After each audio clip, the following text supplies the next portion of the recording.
കോഴിക്കോട് നിന്നും വയനാട്ടിലേക്ക് പോകുന്ന ഏതൊരാളുടെയും ഏറ്റവും വലിയ പേടി സ്വപ്നമാണ് താമരശ്ശേരി ചുരം. 9 ഹെയർപിൻ വളവുകൾ, എപ്പോഴാണ് മരം വീഴുക, എപ്പോഴാണ് മണ്ണിടിയുക എന്ന് പറയാൻ പറ്റാത്ത അവസ്ഥ, മണിക്കൂറുകൾ നീളുന്ന ട്രാഫിക് ബ്ലോക്കിൽ കുടുങ്ങി നരകിക്കുന്ന യാത്രക്കാർ. എന്നാൽ ആ ബുദ്ധിമുട്ടുകൾക്കൊക്കെ ഒരവസാനമാകാൻ പോവുകയാണ്. കോഴിക്കോട് നിന്നും വയനാട്ടിലേക്കെത്താൻ ഇനി മണിക്കൂറുകൾ വേണ്ട, വെറും 10 മിനിറ്റ് മതി. അതെങ്ങനെ സാധിക്കുമെന്നാണോ നിങ്ങൾ ചിന്തിക്കുന്നത്? വലിയ മലനിരകളെ വെട്ടിപ്പൊളിച്ച് പശ്ചിമഘട്ടത്തിന്റെ ഹൃദയം തുരന്ന് കേരളത്തിൽ ഒരു വലിയ അത്ഭുതം സംഭവിക്കാൻ പോവുകയാണ്. അതാണ് ആനക്കാംപൊയിൽ കള്ളാടി മേപ്പാടി വയനാട് തുരങ്കപാത. 2134 കോടി രൂപ മുതൽ മുടക്കിൽ വരുന്ന ഈ സ്വപ്ന പദ്ധതിയുടെ കാണാപ്പുറങ്ങൾ എന്തൊക്കെയാണ്? ഈ തുരങ്കം വന്നാൽ വയനാടിന്റെ മുഖഛായ എങ്ങനെ മാറും?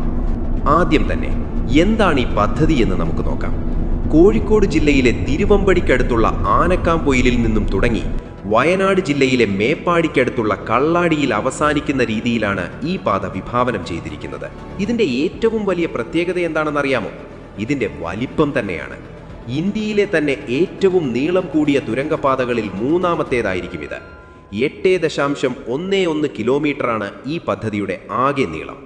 അതിൽ ഏകദേശം 6.8 കിലോമീറ്റർ ദൂരം നമ്മൾ മലയ്ക്കുള്ളിലൂടെ അഥവാ തുരങ്കത്തിലൂടെ ആയിരിക്കും. വെറുമൊരു റോഡല്ല ഇത്. പരസ്പരം ബന്ധിപ്പിച്ചിട്ടുള്ള 2 സമാന്തര തുരങ്കങ്ങൾ അഥവാ ട്വിൻ ട്യൂബ് ടണൽസ് ഇതിലുണ്ടാകും. അതായത് പോകാൻ ഒരു തുരങ്കം, വരാൻ മറ്റൊരു തുരങ്കം. ഈ ഇരട്ട തുരങ്കങ്ങളെ തമ്മിൽ ബന്ധിപ്പിച്ചുകൊണ്ട് ഓരോ 350 മീറ്ററിലും ക്രോസ് പാസേജുകൾ ഉണ്ടാകും. എന്തെങ്കിലും അപകടമുണ്ടായാൽ ആളുകൾക്ക് വേഗത്തിൽ രക്ഷപ്പെടാനാണിത്. അത്യാധുനിക ventilation system, automatic fire alarm, ക്യാമറകൾ തുടങ്ങി വിദേശ രാജ്യങ്ങളിൽ കാണുന്ന എല്ലാവിധ സംവിധാനങ്ങളും ഈ തുരങ്കത്തിൽ ഒരുക്കിയിട്ടുണ്ടാകും. എന്നാൽ ഈ തുരങ്കപാത യാഥാർത്ഥ്യമായാൽ വയനാടിനും വടക്കൻ കേരളത്തിനും ഉണ്ടാകാൻ പോകുന്ന മാറ്റങ്ങൾ വളരെ വലുതായിരിക്കും. ബംഗളൂരുവിലേക്കും മൈസൂരുവിലേക്കുമുള്ള ദൂരം വലിയ രീതിയിൽ കുറയും. താമരശ്ശേരി ചുരത്തിലെ ഗതാഗത കുഴുക്കിന് ഒരു ശാശ്വത പരിഹാരമാകും. വയനാടിന്റെ ടൂറിസം മേഖലയിലും IT മേഖലയിലും കാർഷികോൽപ്പന്നങ്ങളുടെ കയറ്റുമതിയിലും വൻ കുതിച്ചുകയറ്റമായിരിക്കും ഈ 10 മിനിറ്റ് തുരങ്കയാത്ര കൊണ്ടുവരാൻ പോകുന്നത്. വർഷങ്ങളായി വയനാടുകാരും കോഴിക്കോടുകാരും കേൾക്കുന്ന ഒരു സ്വപ്നമാണ് ഇപ്പോൾ യാഥാർത്ഥ്യമായി കൊണ്ടിരിക്കുന്നത്. ഇതിന്റെ നിർമ്മാണോദ്ഘാടനം ഇതിനോടകം തന്നെ കഴിഞ്ഞിട്ടുണ്ട്. ഈ വയനാട് തുരങ്കപാത യാഥാർത്ഥ്യമാകുന്നതിനെക്കുറിച്ച് നിങ്ങളുടെ അഭിപ്രായം എന്താണ്?